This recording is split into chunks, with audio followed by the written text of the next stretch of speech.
وبرکاتہ الحمدللہ بنعمتہ تتم الصالحات لا حول ولا قوۃ الا باللہ۔ اللہ تعالیٰ کے خوبصورت نام اور ہم اس کے بندے، اللہ تعالیٰ ہم سے قبول کرے۔ آئیے دیکھتے ہیں، آج انشاءاللہ ہم الغنی اور المغنی کو دیکھیں گے اس سیریز میں۔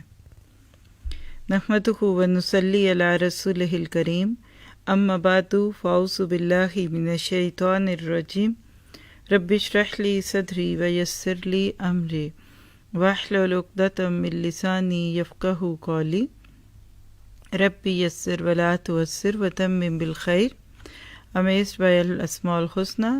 آج ہم اللہ تعالیٰ کے دو نام دیکھیں گے، اس میں ایک ہی روٹ سے ہیں لیکن دونوں کے معنی میں فرق ہے۔ بالکل آپ کہہ سکتے ہیں کہ دیکھنے میں تو ہمیں فرق محسوس بھی نہیں ہوتا، لیکن جب ہم غور کرتے ہیں تو اس کا بہت بڑا فرق ہے۔ ایک نام ہے الغنیش اور ایک ہے المغنیش۔ کیا فرق ہے دونوں میں؟ الغنیش اور المغنیش، ایک ہے خود غنی اور دوسرا ہے دوسروں کو غنی کرنے والا۔ جی الحمدللہ، اللہ سبحانہ تعالیٰ کے یہ نام بہت ہی خوبصورت اور اچھوتے نام ہیں، الغنی اور المغنیش۔ اگر لغوی معنی دیکھیں تو الغنی غین نون جا سے ہے، بڑا بے نیاز بے پرواہ، اور المغنیش یہی روٹ ہے، غین نون جا بے نیاز اور غنی بنانے والا۔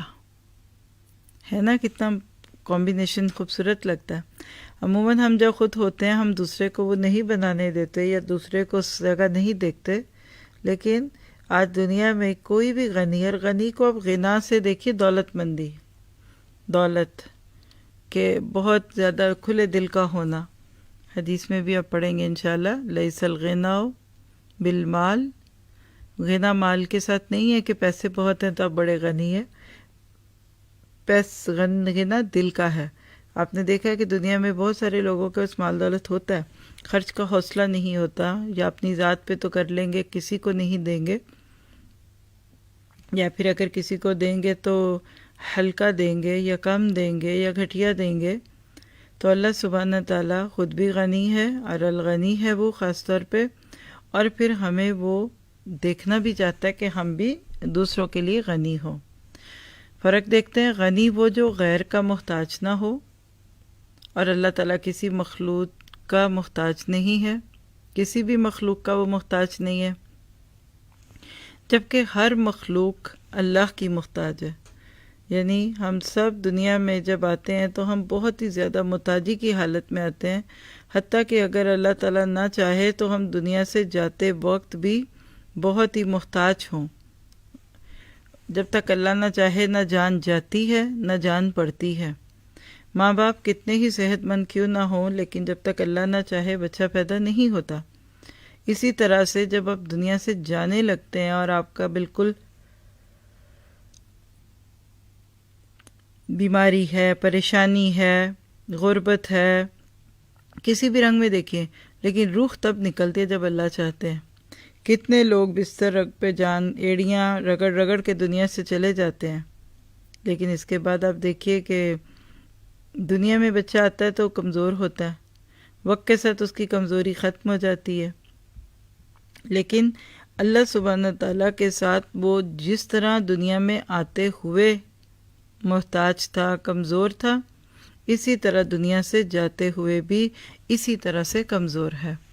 تو آپ کہہ سکتے ہیں کہ اللہ تعالیٰ کسی مخلوق کا محتاج نہیں، ہر مخلوق اللہ کی محتاج ہے۔ کسی کے نیک اور بد اعمال کی اس کو نہ کوئی پرواہ ہے اور نہ ضرورت۔ کیا پتہ چلا کہ وہ کسی کی نہ امیری سے متاثر ہوتا ہے اور نہ کسی کی غربت سے وہ اس پر ترس کھاتا ہے۔ سورۃ العنکبوت آیت 6 میں آتا ہے وَمَنْ جَاهَدَ فَإِنَّمَا يُجَاهِدُ لِنَفْسِهِ إِنَّ اللَّهَ لَغَنِيٌّ عَنِ الْعَالَمِينَ، اور جو شخص محنت کرتا ہے تو اپنے ہی فائدے کے لیے محنت کرتا ہے، اور اللہ تعالیٰ تو سارے جہان سے بے نیاز یعنی بے پرواہ ہیں۔ ہم جب بھی کوئی نیکی کا موقع آئے تو یہ بات اپنے آپ کو یاد دلا لیں، کریں گے تو اپنا فائدہ، نہیں کریں گے تو اپنا نقصان۔ اب دیکھیے اگر انسان کی زندگی کے مختلف روپ دیکھیں تو ہر روپ میں مکمل محتاج ہے۔ بچپن تھا، پیدا ہوتا ہے تو کچھ نہیں آتا، نہ کچھ کر سکتا ہے اور نہ کچھ سمجھ ہوتی ہے۔ بیچ میں جوانی کا دور آ جاتا ہے، اللہ تعالیٰ انسان کو عقل، فہم اور قوت سے نوازتے ہیں، تو انسان اس سب کو اپنی قابلیت سمجھنے لگتا ہے۔ ابھی ذرا سی ہوش آئی، قدم جمے تو ساتھ ہی آپ دیکھیے کہ پھر بڑھاپا آ جاتا ہے، سب توانائیاں ختم، سب کچھ جو بھی اس کو دنیا میں اللہ نے دیا ہوا تھا، طاقت کے طور پہ، سوچ کے طور پہ، نعمت کے طور پہ، سب ختم۔ قوت، حسن،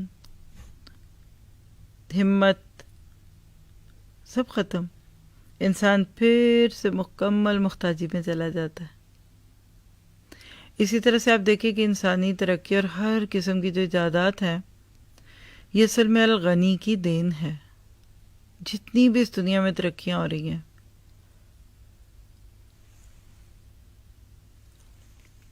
کیسے؟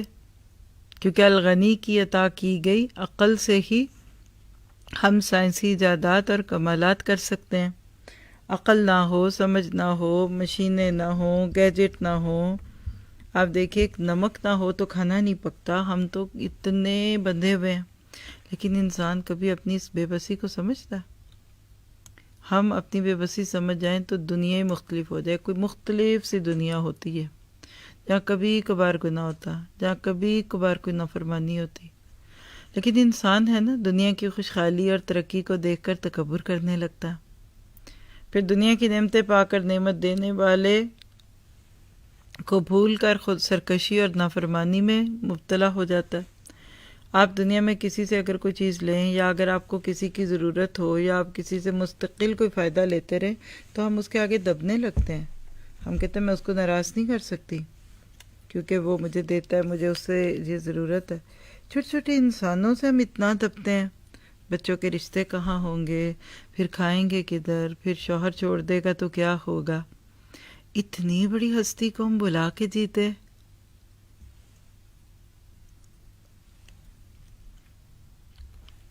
اسی لیے اللہ سبحانہ تعالیٰ کہتے ہیں، آیت نمبر 6 اور 7 ہے سورۃ اقرأ بسم ربک، سورۃ علق، کلا ان الانسان لیطغی ان رآہ استغنی، ہرگز نہیں، بے شک انسان یقیناً حد سے نکل چکا ہے یا حد سے نکل جاتا ہے، اور اس لیے کہ وہ اپنے آپ کو غنی دیکھتا ہے، یعنی ہے مجبور کل، محتاج کل، اور خود کو کیا سمجھتا ہے کہ مجھے سب سے زیادہ پتہ۔ اب سوال یہ ہے کہ غنا کے اسباب کیا ہیں؟ کیسے کوئی دولت آئے، کیسے تونگری آئے؟ اس کو اب تونگری بھی کہہ سکتے ہیں نا۔ چاہتے تو ہم سبھی ہیں، ارادہ بھی ہوتا ہے، خواہش بھی ہوتی ہے، پیسہ آئے، مال آئے۔ لوگ کہتے ہیں جاب کریں گے تو پیسہ آئے گا، کاروبار کریں گے تو آئے گا۔ دیکھیے وہ ایک اسباب کی حد تک ٹھیک ہے، لیکن اس کے برعکس اگر آپ دیکھیں کہ ریئل فیکٹس، حقیقت میں غنا کس کو ملتا ہے، تو اس کی سب سے بڑی چیز صلہ رحمی، قرابت داروں کو حق سے بڑھا کر دینا، جو رشتے کاٹے اس سے جوڑنا۔ مال میں برکت اور عمر میں اضافہ بھی صلہ رحمی سے ہوتا ہے۔ صحیح بخاری کی روایت ہے 5991، نبی صلی اللہ علیہ وسلم نے فرمایا، کسی کام کا بدلہ دینا صلہ رحمی نہیں، یعنی کہ آپ کسی کے ساتھ بدلے میں اچھے ہو جائیں، کہ کوئی آپ کے ساتھ اچھا ہو رہا ہے تو چلے جی اب آپ بھی پھر اس کے ساتھ بدلہ لے لیں، بلکہ صلہ رحمی کرنے والا وہ ہے کہ جب اس کے ساتھ صلہ رحمی کا معاملہ نہ کیا جا رہا ہو تب بھی وہ صلہ رحمی کرے۔ پھر اسی طرح سے اللہ کے نبی نے فرمایا کہ جو یہ چاہتا ہو، پہلے تو آپ بتائیے کہ آپ چاہتے ہیں کیا کہ اس کے رزق میں فراخی ہو؟ جی ہم سب چاہتے ہیں، اور دوسری بات کہ اس کی عمر دراز ہو. جی آپ سوچئے خود سے، کیا آپ چاہتی ہیں کہ آپ کی عمر دراز ہو؟ تو آپ کہتے ہیں کہ ہم دونوں ہی چیزیں چاہتے ہیں. تو پھر ان دونوں چیزوں کے دراز ہونے کا راز صلہ رحمی ہے. اللہ کے نبی نے فرمایا کہ جس نے صلہ رحمی کو ملایا اللہ تعالیٰ اس کو ملائے گا، اور جس نے اس کو کاٹ دیا اللہ تعالیٰ اس کو کاٹ دے گا. سلسلہ صحیحہ کی یہ روایت ہے 2372. تو کیا پتہ چلا کہ رشتہ داروں کے ساتھ اچھا معاملہ کرنا یہ نہیں ہے کہ وہ اچھا کر دیں آپ بھی کر دیں، انہوں نے آپ کی افطاری کرائی آپ بھی کر دیں، انہوں نے آپ کو عید کا گفٹ دیا آپ بھی دے دیں. یہ نہیں ہے، یہ تو برابری ہے. یہ تو آپ کو ہر ایک سے کرنی ہے، جس سے بھی آپ کر لیں. رشتہ داری کا حال کیا ہے کہ جب وہ کٹے تو آپ اس سے جڑیے، جب وہ آپ سے کوئی چیز چھینے تو آپ اس کو عطا کیجیے. سوال یہ ہے کہ صلہ رحمی کس چیز سے کی جا سکتی ہے، کیونکہ عموماً ہمارے یہ کانسیپٹس بھی کلیئر نہیں ہوتے. تو یاد رکھیے کہ صلہ رحمی کے لیے کہ بہت مال و دولت نہیں چاہیے، چھوٹی سے چھوٹی چیز، بڑی سے بڑی چیز. اور اللہ یہ ایک پیشکش آپ کو دے رہے ہیں نا، ایک دل بد ہے، ایک آپ کو آفر دی جا رہی ہے کہ آپ رزق کی وسعت چاہتے ہیں، عمر چاہتے ہیں، تو سب سے سچے انسان جو محمد مصطفیٰ صلی اللہ علیہ وسلم ہے ان کی زبان سے یہ پیشکش دلائی جا رہی ہے، جو وحی کے سوا بولتے بھی نہیں تھے. اور وہ کیا ہے کہ آپ صلہ رحمی کیجیے. اب کیسے کریں، کیا طریقہ ہے اس کا؟ ایک چیز ہے مال لگائیے، ضرورت کے وقت تعاون کیجیے، مصیبت دور کر دے ان پہ کوئی اگر ہے تو کوشش تو آپ کر سکتے ہیں نا. خندہ پیشانی سے ملاقات کیجیے اسمائلی فیس کے ساتھ، پھر ان کے لیے دعا کر کے آپ صلہ رحمی کر سکتے ہیں. رشتہ داروں کو ناراض رکھنا بے برکتی کا سبب ہوتا ہے. اور افسوس کی بات ہے کہ آج ہم ساری دنیا سے رابطے رکھیں گے، یہاں بیٹھے ہمیں پتہ ہے کہ کون کدھر گھوم رہا ہے اور ان کے وائس اور نیٹ چیٹ سب چلتی ہے، لیکن بعض دفعہ گھر میں رہتے ہوئے، گلی میں رہتے ہوئے، محلے میں رہتے ہوئے، ایک ملک ایک شہر میں رہتے ہوئے اپنے دوسرے رشتہ داروں کے بارے میں بھی ہم نہیں جانتے. تو پھر ضرورت ہے اس بات کی کہ ہم اس کو بھی دیکھیں. پھر اسی طرح سے آپ دیکھیے کہ صلہ رحمی جب آپ کرتے ہیں نا تو آپ کو یہ یقین رکھنا چاہیے کہ آپ اللہ کے لیے کر رہے ہیں، کیونکہ اللہ کے لیے کرنے کا ہی اجر ہوگا.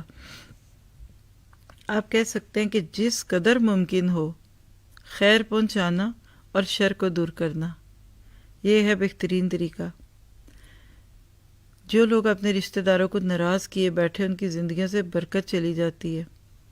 ماں باپ سے کبھی کبھی روٹھا ہوتا ہے انسان، کبھی بہنوں سے، وہ بھی کبھی جائیدادوں کے مسئلوں پہ، کبھی رشتوں کے معاملے میں، اور ایسے لگتا ہے کہ انسان اپنے آپ کو خود محروم کر لیتا ہے. خاص طور پہ جس دنیا میں آج ہم جا رہے ہیں تو دن بدن ہر بندے کی اپنی آئسولیٹڈ لائف ہے. ایک گھر میں رہتے ہوئے بھی لوگوں کو نہیں پتہ ہوتا. ایک گھر میں ماں باپ کا اور بچوں کا تعلق بعض دفعہ کرایہ دار اور مالک مکان کا رہ جاتا ہے. وہ اٹھتے ہیں تو وہ جاتے ہیں، وہ جاتے ہیں تو وہ آتے ہیں. ایک دوسرے کو ملنا کم، صرف اس لیے کہ ہمارے رنگ میں کوئی بھنگ نہ ڈالے، یہ نہ ہو وہ نہ ہو. اور بعض دفعہ آپ دیکھیے کہ جب کاروبار نہیں چلتا، بزنس نہیں، جاب سے لے ہوئے، تو سوچیں بیٹھ کر کہیں کسی کو ناراض تو نہیں کیا ہوا خاندان میں، فیملی میں. اور آپ دیکھیں گے تو بالکل قریب ہی کوئی ناراض ہوتا ہے، ہماری نیکیاں اوپر نہیں جاتی. پھر آپ دیکھیے کہ صلہ رحمی کا عجیب اور پیارا سا طریقہ کیا ہے کہ آپ اس کو منائیں جو آپ سے روٹھا ہوا، جو امید بھی نہیں رکھتا، جس کو بالکل آپ کو اپنی انا لگتی ہے نا بیچ میں کیوں بات کروں، کیسے کروں، کیا کروں. اور جب آپ اس طرح کے معاملات کرتے ہیں نا تو آپ کو محسوس ہوتا ہے کہ یہ چیزیں فائدہ دیتی ہیں. تاریخ کا ایک واقعہ آتا ہے کہ حضرت حسین رضی اللہ عنہ اور ان کے باپ شریک بھائی محمد بن حنفیہ رحمہ اللہ، ماں کی طرف سے نسبت ہے ان کی جو بنو حنیفہ سے تھی یا بنو حنفیہ سے تھی، ان میں کسی بات پہ تلخی ہو گئی، دونوں آپس میں ناراض ہو کر چل دیے. تو محمد بن حنفیہ نے گھر پہنچ کر اس مضمون پر مشتمل ایک خط حسین کی خدمت میں روانہ کیا. اس کا متن کچھ ایسے تھا کہ محمد بن علی کی طرف سے اس کے بھائی حسین بن علی کی طرف سلام مسنون کے بعد آپ کو ایسا مقام اور مرتبہ اور شرف اور فضیلت حاصل ہے جس تک میری رسائی ممکن نہیں، اس لیے کہ میری والدہ بنو حنیفہ کی بنو حنفیہ کی ایک خاتون ہے، اور آپ کی والدہ فاطمۃ الزہرا رضی اللہ عنہا جو دختر رسول ہیں۔ اگر میری والدہ جیسی عورتوں سے زمین بھر جائے پھر بھی آپ کی والدہ کے برابر نہیں ہو سکتی، لہٰذا اس مقام اور مرتبے کی بنا پر میرا مکتوب پڑھتے ہی مجھے راضی کرنے میرے ہاں چلے آئیے، کہیں ایسا نہ ہو کہ جس فضیلت کو پانے کے لیے آپ مجھ سے زیادہ حقدار ہیں میں اس میں پہل کر جاؤں، والسلام۔ تو جب حسین رضی اللہ عنہ نے یہ خط پڑھا تو فوراً محمد کے گھر آئے، ان کو راضی کیا۔ تو یہ خوبصورت طریقہ ہے، تو آپ کے میرے لیے عمل کی کیا بات ہے؟ روٹھوں کو منائیے، ڈھونڈیے، چلیے ان دنوں میں یہ بھی کیجیے، اور یقین کرے دل سے سب خوش ہوتے ہیں، صرف اوپر سے نہ جانے کیا کچھ ہو جاتا ہے،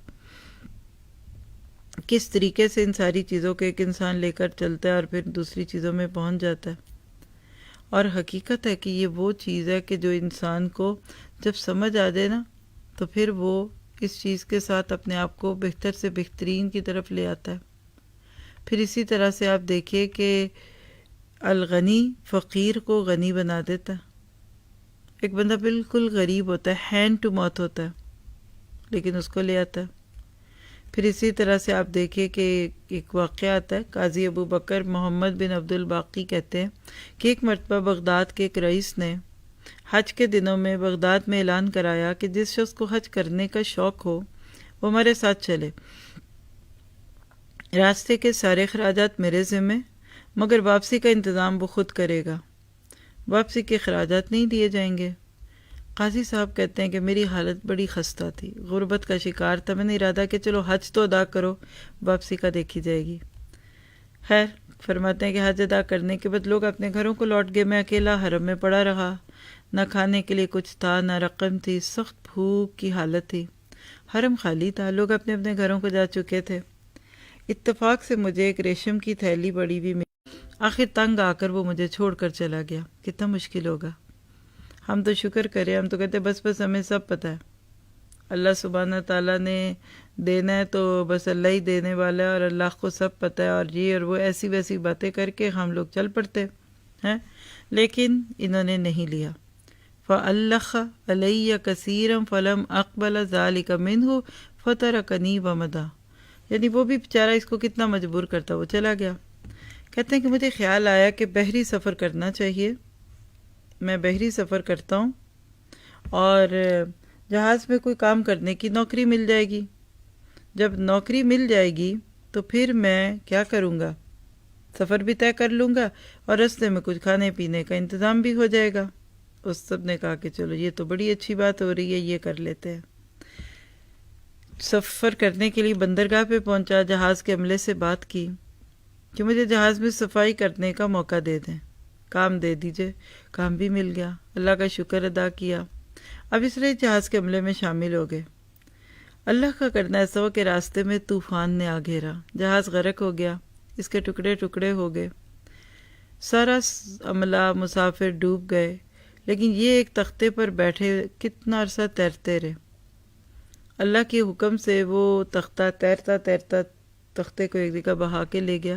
یہ کہتے کہ مجھے بالکل نہیں پتا کہ میں کہاں کھڑا ہوں، میں کدھر ہوں، میں نے کیا کرنا ہے، آگے میرے ساتھ کیا ہوگا، کیونکہ راستے تو نہیں دکھ رہے تھے نا اس وقت۔ تو خیر یہ کہتا ہے کہ ہواؤں کی موجوں پہ میں تھا، ایک جزیرے کے کنارے وہ تختہ لگا جہاں کچھ آبادی تھی، میں سخت سردی کی وجہ سے کانپ رہا تھا۔ خیر خشکی دیکھی، اترا، اللہ کا شکر ادا کیا، قریب ایک مسجد پہ نظر پڑی، وہاں جا کر بیٹھ گیا۔ فجر کی نماز کا وقت تھا، کچھ لوگ مسجد میں آ گئے، وہ سب نیو مسلم تھے، ریورٹ، ان میں کسی کو قرآن پڑھنا نہیں آتا تھا۔ جب انہوں نے مجھے دیکھا، پوچھا کہ آپ قرآن پڑھنا جانتے ہیں؟ میں نے کہا ہاں۔ چنانچہ انہوں نے نماز پڑھانے کو کہا۔ کہتے کہ نماز کے بعد وہ لوگ اتنے خوش ہوئے کہ انہوں نے مجھ سے قرآن سیکھنا شروع کر دیا، اور یہاں تک ایک طویل عرصہ گزر گیا، اس جزیرے کا کوئی مرد اور بچہ عورت ایسی نہ رہی جس نے مجھ سے قرآن یا نماز نہ سیکھی ہو۔ مجھے وہاں بہت آسائش مل گئی، دولت مال مل گیا۔ پھر انہوں نے مجھ سے کہا کہ آپ لکھنا جانتے ہیں؟ میں نے کہا ہاں۔ انہوں نے کہا میں لکھنا پڑھنا بھی سکھائیں، اور اس طرح پھر اپنے بچوں اور جوانوں کو میرے پاس لائے۔ میں عرصے تک انہیں لکھنا پڑھنا سکھاتا رہا۔ اس طرح میری مدد مالی طور پہ بھی ہوئی۔ میں کافی خوشحال ہو گیا۔ کسی دن انہوں نے پوچھا کہ آپ اپنے حالات تو بتائیے۔ نہ پہلے انہوں نے پوچھے، نہ میں نے بتایا میں کون ہوں، کہاں سے آیا ہوں۔ لیکن جب کچھ لوگ میرے پاس آئے اور کہنے لگے کہ ہمارے پاس ایک یتیم بچی ہے، اس کے پاس کافی مال و متاع بھی ہے، آپ اسے نکاح کر لیں۔ میں نے انکار کیا، مگر وہ میرے پیچھے پڑ گئے۔ مجبوراً مجھے اس کی بات ماننی پڑی۔ کہتے کہ جب نکاح ہوا تو میں اپنی بیوی کو دیکھتا ہوں تو اس کے گلے میں وہی ہار تھا جو میں نے مکہ میں بوڑھے شخص کو واپس کر دیا تھا۔ میں حیران رہ گیا، اس کو دیکھتا رہا، اور جتنے اپس اینڈ ڈاؤن میری زندگی میں آئے ان حالات کو اپنی آنکھوں سے دیکھ رہا تھا۔ تو میرے ارد گرد بیٹھے جو خاندان کے لوگ تھے وہ مجھے اس میں دیکھ کر کہنے لگے کیا بات ہے، آپ اپنی بیوی کو دیکھنے کی بجائے صرف ہار کو ہی دیکھتے رہ جا رہے ہیں۔ تو جب انہوں نے مجھے تھوڑا سا کانشیس کیا، متوجہ کیا، تو میں چونکا، حیران ہوا، اور میں نے ان کو وہاں سے لے کے یہاں تک کا سارا قصہ سنا دیا۔ سب نے مل کے نعرہ تکبیر کہا، اتنا زور سے آواز دی، اتنی زوردار آواز تھی کہ جزیرہ ہل کر رہ گیا۔ میں نے پوچھا کیا ہوا، خیریت تو ہے؟ انہوں نے بتایا کہ جن بڑے میاں نے تم سے ہار لیا تھا نا، وہ اس بچی کے باپ تھے، اور حج سے واپسی پر وہ کہا کرتے تھے ما وجدت فی الدنیا مسلما الا ھذا الذی رد علی ھذا العقد۔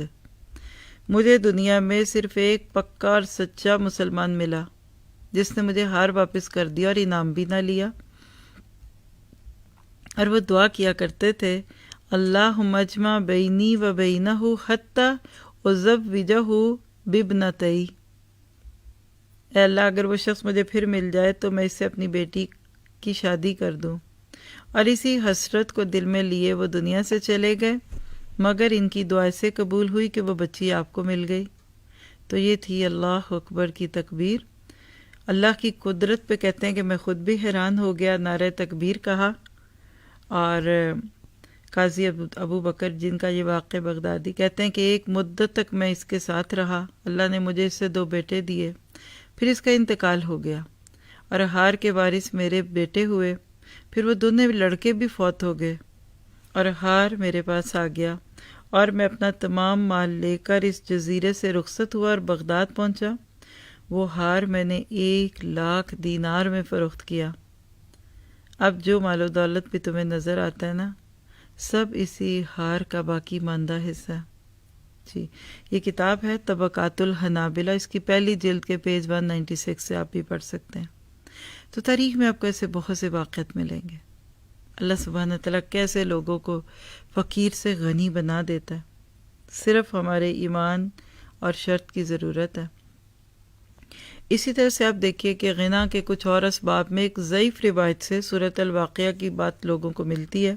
میں تو کبھی نہیں پڑھی، نہ میرا اس پہ شرح صدر ہے، لیکن بہرحال حافظ ابن حجر کے ناطے سے، یعنی ابن کثیر میں ابن عساکر کے ناطے سے روایت جو پیش کی جاتی ہے، بہت لوگ کرتے ہیں اس کو، میں آپ کو ریکمینڈ نہیں کروں گی، اس لیے کہ جو صحیح بات صحیح حدیث سے مل جائے اس کو کر لیجئے۔ کل تک پڑھتے ہوں گے آپ بھی بہت سارے، حدیث میں ضعف ہے۔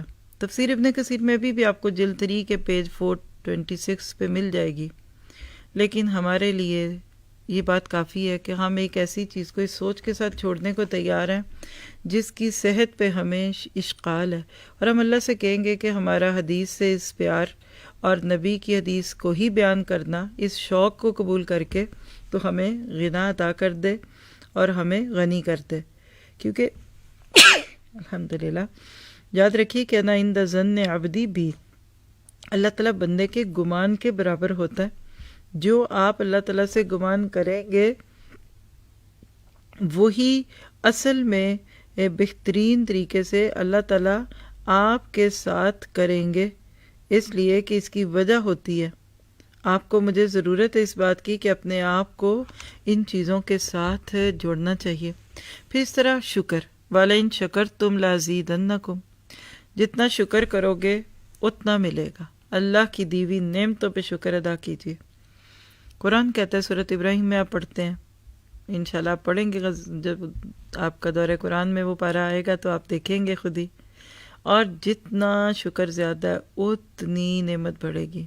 اور شکر کے بھی تو درجے ہیں نا، دل سے شکر، زبان سے شکر، عمل بالجوارح، شکر بالقلب، شکر باللسان، شکر بالجوارح. جتنا وہ دیتا جائے اتنے اس کے احسان مانتے جائیے، اتنے شکر گزار ہوتے جائیں. ابراہیم بن ادم کا نام آپ نے سنا ہوگا. کسی نے ان سے کہا کہ میں چاہتا ہوں کہ آپ مجھ سے یہ جبہ ہدیے میں قبول کر لیں. انہوں نے کہا کہ اگر آپ غنی اور مالدار ہیں پھر تو میں قبول کر لیتا ہوں، یعنی آپ کے بھی ہے، اور اگر آپ فقیر ہے تو میں نہیں قبول کرتا. اس نے کہا کہ میں غنی ہوں. انہوں نے کہا کہ کتنا مال ہے؟ اس نے کہا 2000 درہم. ابراہیم بن ادم نے کہا کہ مزید مال بڑھانے کے لیے آپ بے چین رہتے ہیں، یعنی دل میں شدید لالچ ہے کہ اگر آپ کے 4000 ہو جائیں تو آپ کو بہت خوشی ہوگی. اس نے کہا جی ہاں، کیوں نہیں. تو نے کہا کہ معلوم ہوا کہ آپ فقیر ہیں، بس میں آپ سے ہدیہ قبول نہیں کرتا. یعنی جتنا اللہ نے دیا اس پر تو طبیعت خوش رہے، طبیعت بھری رہے، اس پر خوب شکر گزار رہے، اور کیفیت یہ ہو کہ میں تو اس کا بھی مستحق نہیں، مجھے تو اس کا بھی حق نہیں تھا، تو میرے مالک نے تو مجھے اتنا دے دیا، تو مجھے تو اس درجے کا شکر گزار بندہ چاہیے. یعنی اب دیکھیے چھوٹے چھوٹے واقعات ہمیں کتنا اپنے اندر جھانکنے پہ مجبور کر دیتے ہیں نا. سول سرچنگ کویسچنز کہہ سکتے ہیں آپ ان کو، کیونکہ جتنا زیادہ آپ اپنی زندگی میں اللہ کے شکر کو بڑھاتے جائیں گے اتنا زیادہ آپ کو اللہ مزید دے گا. اور پھر اتنا دے گا، وہ جیسے کہتے ہیں نا وَلَسَوْفَ يُعْطِيكَ رَبُّكَ فَتَرْضَىٰ، تیرا رب ان قریب تجھے اتنا دے گا کہ تو راضی ہو جائے گا. تو غنا مانگیے، مزید کی چاہت، حسرت، خواہش، تمنا، ان چیزوں سے نکل کر آپ اپنے آپ کو دیکھیں گے تو آپ کو محسوس ہوگا کہ یہ اللہ تعالیٰ کی نعمتوں میں سے ایک بہت بڑی نعمت ہے جو آپ نے اللہ تعالیٰ سے لینی بھی ہے اور مانگنی بھی ہے. پھر اسی طرح سے ایک اور چیز بھی ذہن میں رکھیے کہ بندوں کو رزق دینا الغنی کے ذمے ہے. آج بھی آیت پڑھی ہے نا، پہلی آیت تھی پارے کی، وَمَا مِن دَابَّةٍ إِلَّا عَلَى اللَّهِ رِزْقُهَا. دنیا میں کسی بھی شخص کو اگر آپ دیکھیں تو اس کا رزق اللہ کے ذمے ہے. چڑیا سے لے کے، طوطے سے لے کے، کوے سے لے کے، بڑے سے لے کے، چھوٹے سے لے کے. تو جب رب نے ہر ایک کا ذمہ جو لے لیا تو پھر آپ کو مجھے کس بات کی فکر ہے؟ بالکل بے فکر ہو جائیے. اللہ تعالیٰ نے اپنے ذمہ رکھا ہوا یہ سارا معاملہ، کیونکہ آپ میں جب اس چیز کو اپنے ہاتھوں میں لیتے ہیں نا پھر پریشان ہوتے ہیں. آج جتنے بھی مسلمان بہن بھائی ہیں پریشان ہیں، ہائے کیا ہوگا، اور اتنا ہے ہمارے پاس پھر بھی دل چھوٹا ہے. تو سمجھ لیجئے کہ انہوں نے اپنے ہاتھ میں لیا ہوا ہے، اپنے آپ کو دینا لینا چاہتے ہیں. کیونکہ جو لوگوں کو مال کی بہت طلب ہوتی ہے نا پھر ان کو اور ہوتی ہے. اور اس کے علاوہ آپ دیکھیے کہ جو دیوانے ہیں، مجنوں ہیں، جن کے پاس کچھ ہے ہی نہیں، وہ ایک وقت کی روٹی مل جائے اس پہ ہی خوش ہیں. کسی نے دیا کھا لیا، نہ ملا تو نہ کھایا. اللہ میں غنا دے دے. پھر آپ دیکھیے کہ ساتھ ہی اگر تھوڑا سا المغنی کو بھی دیکھ لیں تو ہمیں نبی صلی اللہ علیہ وسلم کا غنا دکھتا ہے. اللہ کے نبی صلی اللہ علیہ وسلم کو اللہ تعالیٰ نے دل کا غنی کیا ہوا تھا. اللہ سبحانہ تعالیٰ کے نبیوں کے دلوں میں خاص طور پہ دنیا کی کسی چیز کی طلب نہیں ہوتی تھی، کسی چیز کی چاہت نہیں ہوتی تھی.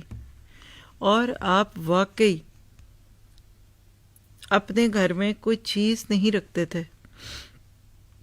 ایک دفعہ نماز ادا کی اور جلدی سے اٹھ کر چلے گئے سلام پھیرتے ہی. صحابہ کو ذرا سا انجوژن لگا کہ یہ کیا ہو گیا؟ تو آپ نے کہا کہ وہ یاد آیا نماز میں گھر میں ایک سونے کی ڈلی رہ گئی تو وہ صدقہ کرنے گیا. اس درجے پہ جب ہم اپنے آپ کو چیک کرتے ہیں نا تو پھر ہمیں اپنی اصل دکھتی ہے. اپنے آپ کو بہترین طریقے سے پرکھا کریں، محسوس کیا کریں کہ میں کہاں ہوں، میں کدھر کھڑی ہوں. اور آپ دیکھیں گے کہ اللہ سبحانہ تعالیٰ جب الغنی سے بڑھ کر المغنی بن جاتا ہے تو چاروں طرف آپ کو اس کی قدرت کے کرشمے دکھتے ہیں. کیسے؟ سورج اللہ کا محتاج ہے، لیکن چاند اور دوسرے ستارے سورج کے محتاج ہیں۔ اسی طرح بعض انسان بعض کے محتاج ہوتے ہیں، باقی سب سے بے نیاز ہوتے ہیں۔ ایک بندے کو اللہ نے اتنا زیادہ دیا ہوتا ہے کہ دوسرے بندے اس پہ نظریں لگا لیتے ہیں، لیکن وہ دوسروں کو نہیں دیتا، اور اس کے برعکس دوسری طرف دوسرا اینگل بھی دیکھ سکتے ہیں۔ تو جتنا زیادہ آپ اللہ تعالیٰ کے ان ناموں پہ غور و فکر کرتے ہیں نا، تو آپ کو محسوس ہوتا ہے کہ میں اپنے دل کو کھلا کروں۔ اور میں نے اس کو پریکٹیکلی بھی دیکھا ہے۔ دل کھول لیجئے، بس سارے کولیسٹرول اور یہ سارا گند بلا نکل جاتا ہے۔ جتنا مال جمع کریں، گن گن کے رکھیں، سینت کے رکھیں، گٹھیاں اب 9 اور 99، اچھا ایک اور ہو جائے تو 100 ہو جائے، مال اتنی چاہت بڑھ جاتی ہے۔ اللہ سے کہا کرے کہ اللہ اب دل کو غنی کر دے۔ کیا بڑی بات ہے۔ آپ دیکھیں نا کہ دنیا سے جو کھانا ہے، جو پینا ہے، جو اپنا حصہ لینا ہے، وہ تو لے کے جانا ہے، اور ان ساری چیزوں کا ہمارے ایمان سے کتنا گہرا تعلق ہے۔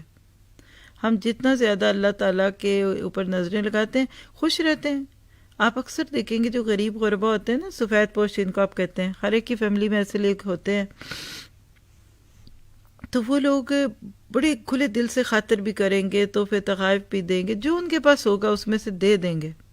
اس کے برعکس کبھی کبھی پیسہ زیادہ ہوتا ہے، گھر بھرا پڑا ہے، فریج بھری پڑی ہے، پر مہمان کو ترخا دیں گے، نہیں چائے بنائی تو برتن بھر دیں گے، ہائے کام کرنا پڑے گا، ہائے میڈ پاس نہیں ہے، چلو جوس دے دو، اچھا چلو یہ بھی نہ دو وہ بھی نہ دو۔ تو اللہ سبحانہ تعالیٰ اس طریقے سے آپ کو مجھے ان چیزوں کے اوپر غور و فکر کرنا سکھاتا ہے کہ اس نے ساری دنیا کو اس طرح مالا مال کر دی ہے، کسی ایک کے ہاتھ میں زیادہ دے کر باقیوں کو اس کی طرف دیکھنے والا بنا دیا۔ حالانکہ آپ دیکھیے کہ اللہ جس کو ایک کو دے سکتا ہے، اللہ سب کو دے سکتا ہے۔ ہاتھ نہ کبھی پھیلائیے، نہ دین کے لیے نہ دنیا کے لیے۔ آپ غنی ہو جائیں، کیونکہ آپ کی برکت اس چیز میں ہے کہ آپ کسی سے سوال نہیں کرتے۔ عیب ہے یہ ایک بہت بڑا۔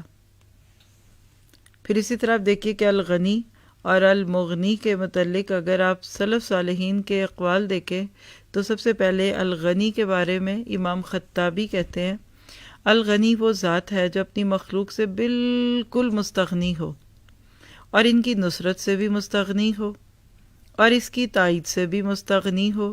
اس کو اپنی مخلوق کی کوئی حاجت نہیں ہے، اور مخلوق اس ذات کی طرف ضرورت رکھتی ہے، احتیاج مند ہے۔ جیسے اللہ تعالیٰ خود فرماتے ہیں کہ واللہ غنی وانتم الفقراء، سورۃ محمد کی آیت 38 ہے، اور اللہ بے نیاز ہے اور تم محتاج ہو۔ امام زجاج کہتے ہیں کہ اللہ رب العزت الغنی ہے، یعنی وہ اپنی قدرت اور غلبہ قوت کی وجہ سے ساری مخلوق سے بے پرواہ ہے، اور مخلوق ساری کی ساری اس کے احسان اور کرم کی محتاج ہے۔ سورۃ الانعام کی آیت 133 دیکھیں، وَرَبُّكَ الْغَنِيُّ ذُو الرَّحْمَةِ إِن يَشَأْ يُذْهِبْكُمْ وَيَسْتَخْلِفْ مِن بَعْدِكُم مَّا يَشَاءُ كَمَا أَنشَأَكُم مِّن ذُرِّيَّةِ قَوْمٍ آخَرِينَ۔ اور تیرا رب ہی ہے ہر طرح بے پرواہ، کمال رحمت والا، اگر وہ چاہے تو تمہیں لے جائے اور تمہارے بعد جانشین بنا دے جسے چاہے، جس طرح اس نے تمہیں کچھ اور لوگوں کی اولاد سے پیدا کیا ہے۔ کتنی پیاری تعریفیں ہیں مالک کی۔ اور اگر المغنی کے بارے میں جاننا چاہیں تو ملا علی قاری کہتے ہیں، المغنی وہ ذات ہے جو اپنے بندوں میں سے جس کو چاہے اور جس چیز سے چاہے غنی بنا دے، یعنی جس چیز سے اور جس کو چاہے، کبھی ایک چیز کی چاہت نہیں رہتی، کبھی دوسری کی نہیں رہتی۔ اسی طرح المغنی وہ ذات جو اپنے مخصوص بندوں کو اپنے سوا سے ایسا غنی کر دیتا ہے کہ انہیں صرف اللہ کی حاجت رہتی ہے۔ اللہ ہمیں ان میں شامل کر دے۔ حسبی اللہ بھی کہتے ہیں، حسبن اللہ بھی کہتے ہیں، لیکن پھر بھی لوگوں سے گلے شکوے، میرا یہ نہیں کیا، مجھے پوچھا نہیں، مجھے دیا نہیں، مجھے لیا نہیں۔ مجھے تو لگتا ہے دن بدن اللہ تعالیٰ ہمیں فوکل پوائنٹ پہ لا رہے ہیں۔ سب سہاروں سے بے نیاز ہو جاؤ اور اپنے رب کے اوپر نظریں ڈال دو۔ اس طرح آپ دیکھیے کہ سورۃ الضحیٰ کی آیت 8 ہے نا، وَوَجَدَكَ عَائِلًا فَأَغْنَىٰ، بس ہم نے آپ کو غریب پایا، فقیر پایا، پھر آپ کو غنی کیا، تو اس کی تفسیر میں ابن کثیر کہتے ہیں کہ اے محمد صلی اللہ علیہ وسلم، آپ فقیر تھے، اہل و عیال والے تھے، تو اللہ تعالیٰ نے آپ کو اتنی نعمتیں دیں کہ آپ مخلوق میں کسی کے محتاج نہ رہے۔ اللہ تعالیٰ نے ان کے لیے فقیر، صابر اور غنی، شاکر دونوں مراتب کے درمیان درجہ عنایت فرما دیا، یعنی بندوں کی محتاجی ختم ہو جائے، میں کسی کی محتاج نہ ہوں۔ اور کسی کے آئی ڈی پہ لکھا دیکھا تو اچھا لگا کہ اللہ اپنے سوا کسی کا محتاج نہ کرنا، کیونکہ اللہ سے مانگے تو عزت ہے، بندوں سے مانگے تو بے عزتی ہے۔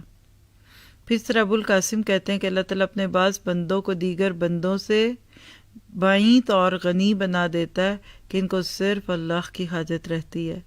اللہ ہمیں ایسے ہی لوگوں میں رکھے۔ پھر اگر قرآن پاک میں دیکھیے کہ یہ نام کہاں آتے ہیں تو 18 بار آتا ہے لفظ الغنی، 18 ٹائمز۔ کچھ دیکھیے آئے تھے سورہ لقمان 26، للہ ما فی السماوات والارض ان اللہ هو الغنی الحمید، اللہ ہی کے لیے ہے جو کچھ آسمانوں اور زمین میں ہے، بے شک اللہ تعالیٰ ہی سب سے بے پرواہ، بے حد خوبیوں والا ہے۔ پھر سورۃ لقمان کی آیت 12 ہے، وَلَقَدْ آتَيْنَا لُقْمَانَ الْحِكْمَةَ أَنِ اشْكُرْ لِلَّهِ وَمَنْ يَشْكُرْ فَإِنَّمَا يَشْكُرُ لِنَفْسِهِ وَمَنْ كَفَرَ فَإِنَّ اللَّهَ غَنِيٌّ حَمِيدٌ، اور بلا شبہ یقیناً ہم نے لقمان کو دانائی عطا کی کہ اللہ کا شکر کر، اور جو شکر کرے تو وہ اپنے ہی لیے شکر کرتا ہے، اور جو ناشکری کرے تو یقیناً اللہ تعالیٰ بہت بے پرواہ، بہت تعریفوں والا ہے۔ سورۃ الانعام کی آیت نمبر 133 ہے، وَرَبُّكَ الْغَنِيُّ ذُو الرَّحْمَةِ إِن يَشَأْ يُذْهِبْكُمْ وَيَسْتَخْلِفْ مِن بَعْدِكُم مَّا يَشَاءُ كَمَا أَنشَأَكُم مِّن ذُرِّيَّةِ قَوْمٍ آخَرِينَ، اور تیرا رب ہی ہر طرح بے پرواہ کمال رحمت والا ہے، اگر وہ چاہے تو تمہیں لے جائے اور تمہارے بعد جانشین بنا دے جسے چاہے، جس طرح اس نے تمہیں کچھ اور لوگوں کی اولاد سے پیدا کیا ہے۔ ہر نام کے اندر ایک بے نیازی ہے۔ اس طرح المغنی کو دیکھیں تو یہ صفت ہے نا کہ کسی کو غنی کرنا، تو یہ کہاں ہے؟ سورۃ نساء 130، وَإِن يَتَفَرَّقَا يُغْنِ اللَّهُ كُلًّا مِّن سَعَتِهِ وَكَانَ اللَّهُ وَاسِعًا حَكِيمًا، اور اگر وہ دونوں ایک دوسرے سے جدا ہو جائیں تو اللہ ہر ایک کو اپنی وسعت سے غنی کر دے گا، اور اللہ تعالیٰ ہمیشہ سے وسعت والا، کمال حکمت ہے۔ یعنی شوہر بیوی ساتھ نہیں رہ سکتے، پوری کوشش کر لی لیکن نہ ہو سکے تو اللہ ان کو پھر غنی کر دے گا، پھر مرد کو اب اور بیوی اچھی مل جائے گی اور بیوی کو کوئی دوسرا اچھا شوہر مل جائے گا۔ یاد رکھیے کبھی بھی اللہ کی رحمت سے مایوس نہ ہو، اللہ کے خزانے خالی نہیں ہیں۔ ہم اپنی زندگی میں بعض دفعہ یہ سوچ لیتے ہیں کہ ہم سے نہیں ہونا نا تو پھر اللہ سے بھی نہیں ہونا، نعوذ باللہ، ایسا کبھی نہ سوچیے۔ پھر اسی طرح سے فاتر 35 میں، یا ایھا الناس انتم الفقراء الی اللہ واللہ هو الغنی الحمید، لوگوں تم سب اللہ کے محتاج ہو اور اللہ تعالیٰ بے پرواہ سزاوار حمد و ثنا ہے۔ آپ ایک ایک چیز پہ جتنی غور و فکر کرتے جاتے ہیں نا، اتنا زیادہ آپ کو اس چیز کا یقین آنے لگتا ہے کہ آپ کا رب ہی ہے وہ کہ جس کے اوپر نظریں لگانے کے بعد ہی بندہ اللہ تعالیٰ کی طرف آتا ہے، اور اللہ تعالیٰ ہی جو ہے ہستی جو آپ کے میرے کاموں کو برا کرنے والی ہے۔ پھر آپ دیکھیے کہ جتنا زیادہ آپ اللہ تعالیٰ کے اوپر نظریں لگائیں گے نا، دل میں بھی ایک عجیب سی کیفیت آ جائے گی۔ جب کوئی خاص موقع، جیسے روزہ کھلنے کا وقت ہے نا، اس وقت دعا کیا کرے، اللہ میرے دل سے باقی چیزوں کو نکال دے، اے اللہ مجھے دوسری چیزوں سے بے نیاز کر دے، اے اللہ مجھے اپنا محتاج کر دے، اللہ مجھے کسی سے امید ہی نہ ہو، کسی کے گھر، کسی کے مال، کسی کے زیور، کسی کے کپڑے دولت میں نظر بھر کے نہ دیکھوں۔ اور اللہ ہماری اس وقت بھی یہ دعا سن لے، کیونکہ یہ وہ چیزیں ہیں کہ جو ہمارے لیے بہت زیادہ ضروری ہیں۔ آج جتنا ایک رال ٹپکتا ہوا، رال ٹپکاتا ہوا کلچر ہے نا، بڑی بڑی ایڈز اور ماڈلز اور شہرتیں اور ایسی چیزیں دکھا دکھا کے جب دنیا والوں کو لالچی بنا دیا. آپ دیکھیے کہ ایڈورٹیزمنٹ میں کیا چہرے، منہ کھلے ہوئے، آنکھیں کھلی ہوئی ہیں اور رال ٹپک رہی ہے اور اچھل رہے اور ادھر کیا جی ایک آئس کریم کا سکوپ مل گیا، کوئی چاکلیٹ مل گئی، کیا ہو گیا؟ یہ کون سا کلچر ہے؟ یہ تو اچھی بات نہیں ہے. تو اس طرح کی چیزوں سے نا بے نیاز کیجیے. ڈیسنسی، سوبر، اور بچوں میں بھی آنا چاہیے. کچھ بچے بڑے بھوکے ہوتے ہیں، نظریں ڈالتے رہتے ہیں، کوئی کہیں چلے گئے، کوئی کچھ دے نہ دے، کوئی کھانا ہے اس کے پیچھے خود ہی مانگنا شروع ہو جاتے ہیں. کہیں جا کر شروع سے بے نیازی ڈال دیں، گھر سے کہہ کے جائیں خبردار وہاں کچھ مانگا، کھلا پلا کے بھیجا کریں بچوں کو کہیں. کیونکہ ایسے بچے پھر بعد میں ہر جگہ جا کر امید بھی رکھتے ہیں اور ایسی چیزوں کو دیکھنا بھی چاہتے ہیں. پھر اسی طرح سے آپ دیکھیے کہ بغیر خواہش کے کچھ مل جائے پھر کیا کریں؟ پوری کوشش کریں کہ اگلے کو یہ احساس نہ ہو کہ آپ بڑے ضرورت مند تھے، آپ یہ تھے وہ. اگر آپ کو لگتا ہے کہ بڑی محبت سے، بڑے شوق سے کوئی چیز دیتا ہے تو دعا دے دیجیے. آپ کو ضرورت ہے اس چیز کی، رکھ لیں، استعمال کر لیں ایک آدھ بار، پھر دے دیں کسی کو. آپ کو وہ کھانا نہیں چاہیے، آپ کے پسند کا نہیں، کسی اور کو آگے دے دیں. جمع نہیں کرنا، بہت زیادہ چیزوں کو کھینچ کے نہیں رکھنا. پھر اسی طرح سے آپ دیکھیے کہ احادیث میں دیکھ لیجئے ان دونوں ناموں کو. تو اللہ کے نبی نے فرمایا، سلسلہ صحیحہ کی روایت 2515 ہے کہ مالداری اور بے نیازی کو غنا نہیں کہتے، غنا تو دل کا ہوتا ہے.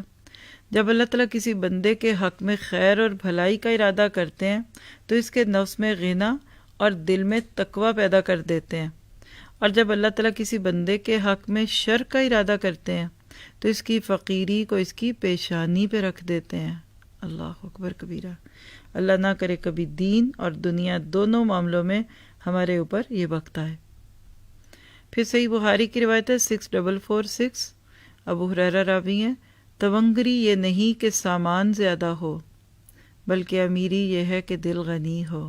جی کچھ لوگوں کے کچھ بھی نہیں ہوتا پھر بھی بڑے امیر لگتے ہیں، بے نیاز، پرواہ نہیں، نہیں مجھے نہیں چاہیے، نہیں میں نہیں چاہ رہا، اور جو آیا دے دیا، صدقے میں دے دیا، ادھر سے آیا ادھر دے دیا، ادھر سے دے دیا. اور کچھ بالکل اپوزٹ ہے، سینت کے رکھتے ہیں. 900 ہے تو کہتے ایک اور بھی دے دو تو 1000 کر لوں. پھر اسی طرح سنن ترمذی کی روایت ہے 2024، ابو سعید خدری سے روایت ہے، چند انصاریوں نے نبی اکرم صلی اللہ علیہ وسلم سے کچھ مانگا، آپ نے انہیں دیا. انہوں نے پھر مانگا، آپ نے پھر دیا. پھر فرمایا جو مال بھی میرے پاس ہوگا میں اس کو تم سے چھپا کر ہرگز جمع نہیں رکھوں گا، لیکن جو استغنا ظاہر کرے، یعنی مجھے نہیں چاہیے، اللہ تعالیٰ اس کو غنی کر دے گا. جو سوال سے بچے گا اللہ تعالیٰ اس کو سوال سے محفوظ رکھے گا. اور جو صبر کی توفیق مانگے گا اللہ تعالیٰ اسے صبر کی توفیق عطا کرے گا. کسی شخص کو بھی صبر سے بہتر اور کشادہ کوئی چیز نہیں ملی. تو صبر بھی کیا ہے؟ کنٹرول ٹیمپٹ نہ ہو، اپنے تھوڑے پہ راضی ہو. پھر سلسلہ صحیحہ ہی کی ایک اور روایت ہے 2234، آپ نے فرمایا کہ 3 برائیاں ہلاک کرنے والی اور 3 نیکیاں نجات دینے والی ہیں. 3 ہلاک کر دینے والی برائیاں یہ ہیں کہ بخل، جس کی پیروی کی جائے، خواہش نفس، جس کے پیچھے چلا جائے، اور بڑائی خور ہونا، یعنی اپنی تعریفیں کرنا، پھڑے مارنا جس کو کہتے ہیں آپ پنجابی میں. 3 نجات دینے والی نیکیاں کیا ہیں؟ خلوت اور جلوت میں اللہ کی خشیت، فقر اور غنا میں میانہ روی، اور غضب اور رضا میں عدل ہو.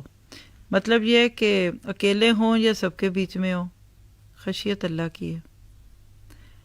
دولت مل جائے یا غربت ہو، درمیانے چلیے، بی ماڈریٹ، من اقتصد.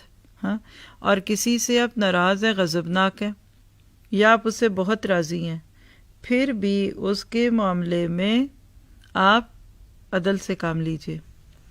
صحیح مسلم کی روایت ہے حکیم بن حزام سے، اللہ کے نبی نے فرمایا افضل صدقہ وہ ہے جس کے بعد صدقہ دینے والا خود بھی غنی رہے. یعنی یہ نہیں کہ سب دے کر آپ خود فقیر ہو جائیں.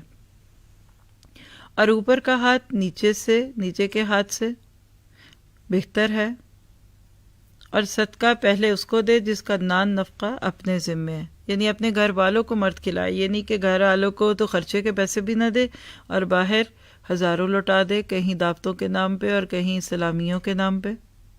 پھر الغنی اور المغنی سے متعلق دعائیں اور اگر اذکار دیکھیے تو سورۃ صحیح بخاری کی دعا ہے 6376، اللہم انی اعوذ بک من فتنۃ الغنا واعوذ بک من فتنۃ الفقر، کہ اللہ میں غنا یعنی مالداری کے فتنوں سے بھی اور فقر کے فتنے دونوں سے تیری پناہ میں آتا ہوں۔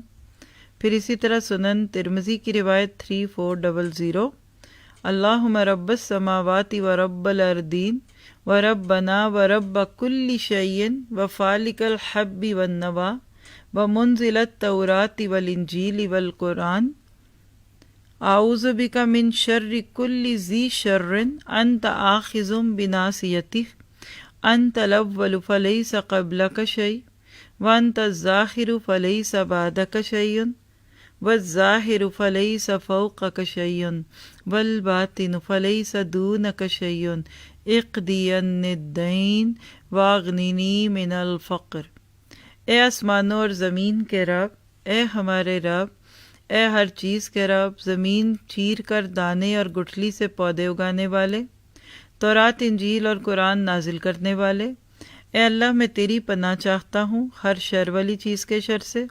تو ہی ہر شر اور فساد کی پیشانی اپنی گرفت میں لے سکتا ہے، تو ہی سب سے پہلے ہے، تجھ سے پہلے کوئی چیز نہیں، تو ہی سب سے آخر ہے، تیرے بعد کوئی چیز نہیں، تو سب سے ظاہر یعنی اوپر ہے، تیرے اوپر کوئی چیز نہیں، تو باطن یعنی نیچے اور پوشیدہ ہے، تیرے سے نیچے کوئی چیز نہیں، مجھ پر جو قرض ہے اسے تو ادا کر دے اور تو مجھے محتاجی سے نکال کر غنی کر دے، آمین کہیے۔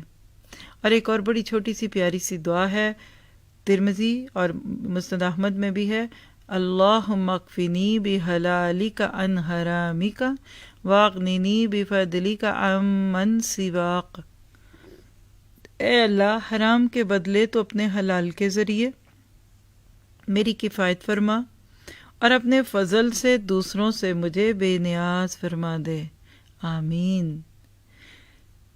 الغنی اور المغنی سے متعلق الموعظۃ الحسنہ، کیا کریں اس نام کو پڑھنے کے بعد سننے کے بعد؟ صرف الغنی کے سامنے اپنی محتاجی کو ظاہر کریں، جو بھی مانگے صرف اسی سے مانگے، ایاک نعبد و ایاک نستعین۔ مخلوق کو الغنی کا محتاج سمجھیں اور ان سے بے نیاز ہو جائیں، یعنی جس سے میں مانگوں گی اس نے بھی تو کسی سے ہی لے کے دینا ہے مجھے، تو میں خود اس سے ڈائریکٹ نہ لے لوں۔ کہتے ہیں نا کہ ایک بادشاہ تھا تو وہ اسی طرح اس کے بڑا عادل بادشاہ تھا، تو کسی کی ضرورت تھی تو اس نے کہا چلو بادشاہ سے جا کے سوال کروں۔ ملنے آیا، درباریوں سے پوچھا، کہا بادشاہ مصروف ہے، ذرا آپ انتظار کیجئے۔ کرتے کرتے کہا دیکھو تو صحیح کیا کر رہا ہے، اندر جھانکا تو وہ سجدے میں سر رکھ کے اللہ سے مانگ رہا تھا۔ تو اس شخص کے اندر کی دنیا کھل گئی، کہنے لگا میں اس سے مانگ رہا ہوں جو خود کسی سے مانگ رہا، تو میں کیوں نہ اسی سے مانگوں، واپس چلا گیا۔ تو اللہ نے اپنے ہاتھ میں یہ سب کچھ رکھ کر آپ کو مجھے دوسروں کے آگے شرمندہ ہونے سے بچا دیے، ورنہ آپ سوچئے ہم روز ہر دن ہر مہینے ہر سال کتنا اللہ سے لے رہے ہیں نا، جو اللہ میں حلال اور طیب سے دے دیتا ہے۔ ذرا سوچئے اگر دوسروں کے ذریعے ملتا، مثلا آپ کھانا خود دوست جتنا مرضی پکائیں، خریدیں، کھائیں پئیں، کوئی گناہ نہیں، کوئی شرم نہیں آتی۔ کوئی ایک دفعہ کھلائے، پھر اگلے دن پھر پیٹ کرے ہائے وہ کھانا لائے، پھر تیسرے دن لائے ہائے چوتھے دن لائے، تو کتنا بندہ شرمندہ ہو۔ میرا نہیں خیال کہ بندہ کھا سکے، وہ تو شرمندگی کے احساس سے ہی پیچھے ہو جائے کہ نہیں مجھے تو بھوک ہی نہیں ہے۔ 1 سے 2 دن کسی کے گھر چلے جائیں یا 1 سے 2 ٹائم کسی کے کھانے میں شریک ہو جائیں تو پھر جھجک آنے لگتی ہے کہ اچھا اب کیا میں ان کے اوپر بوجھ بن جاؤں۔ ہاں، پھر اس طرح اللہ تعالیٰ سے امیدیں ہیں تو لوگوں سے کوئی امید نہیں رکھنی۔ اس عقیدے کو پختہ کرے کہ صرف اور صرف اللہ ہی ہماری ضرورتیں پوری کرتا ہے، یعنی اپنے عقیدے کی اصلاح کریں۔ پھر غنا اور قرض سے بچنے کی دعائیں کرتے رہیں، اور یہ دعائیں بھی ہم نے سیکھی ہوئی ہیں الحمدللہ۔ پھر اللہ تعالیٰ کے سوا جب مانگنا کسی سے نہیں تو جو اس نے دیا ہے اس پہ صبر و شکر بھی کرنا ہے۔ خود کو مخلوق سے مستغنی کر کے اپنے آپ کو الغنی کے در پہ رکھنا ہے، اور دوسروں کو بھی اسی کی نصیحت کرنی ہے، کیونکہ جب تک آپ دوسروں کو نہیں نصیحت کریں گے آپ کا اپنا بھی باقی نہیں رہے گا۔ اور پوری کائنات پہ غور کریں، سب دے رہے ہیں، سورج دے رہا، چاند دے رہا، ستارے دے رہے، پھول پتیاں سب دے رہی ہیں۔ اور جب آپ حلال مانگتے ہیں نا تو پھر اللہ خود بخود حرام کو آپ سے دور کر دیتا ہے۔ اللہ تعالیٰ آپ سے مجھ سے راضی ہو۔ اب آپ لوگ شیئر کیجئے، ویڈیو ہے تو وہ آن کر دیجئے، اور آپ لوگوں نے کیا سیکھا اس نام سے، آپ کی باری ہے۔ اللہ تعالیٰ کی نشانیوں دین اسلام میں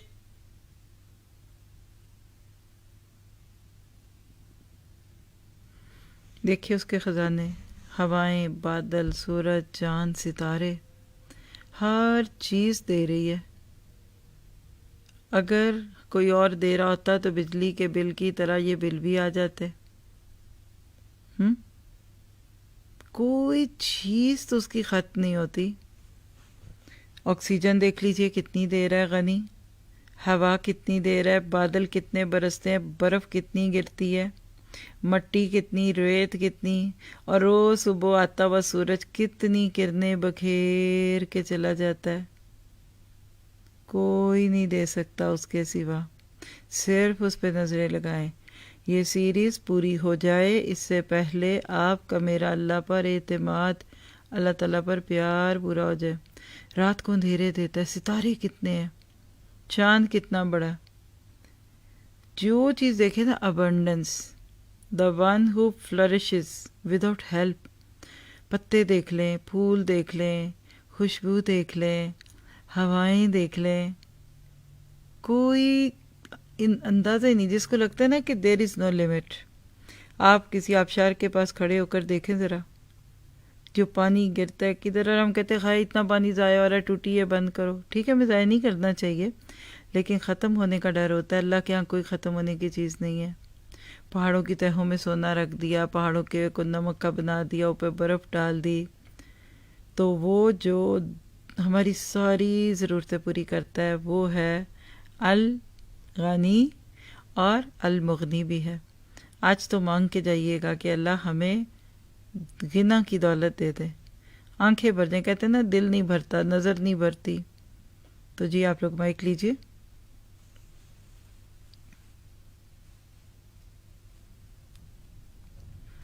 یہ کوئی ایڈمن نہیں ہے تو ان کے جو مائک میرے حالے بند ہیں، ساتھیوں کے جو بات کرنا چاہ رہے ہیں۔ چلیے پھر میں ہی بات کر لیتی ہوں پھر۔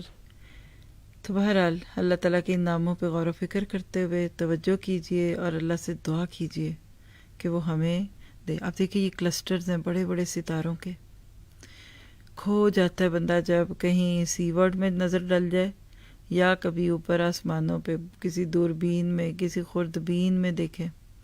یعنی ٹائم اینڈ سپیس کی لمٹ سے آزاد وہ ہستی۔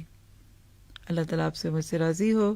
جزاکم اللہ خیر۔ سبحانک اللہم و بحمدک، اشہد ان لا الہ الا انت، استغفرک و اتوب الیک۔ السلام علیکم و رحمۃ اللہ وبرکاتہ۔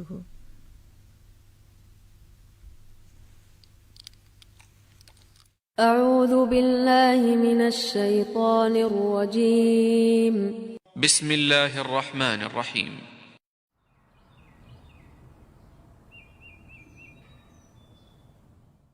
ذلك بأن الله هو الحق وأن ما يدعون من دونه هو الباطل وأن الله هو العلي الكبير۔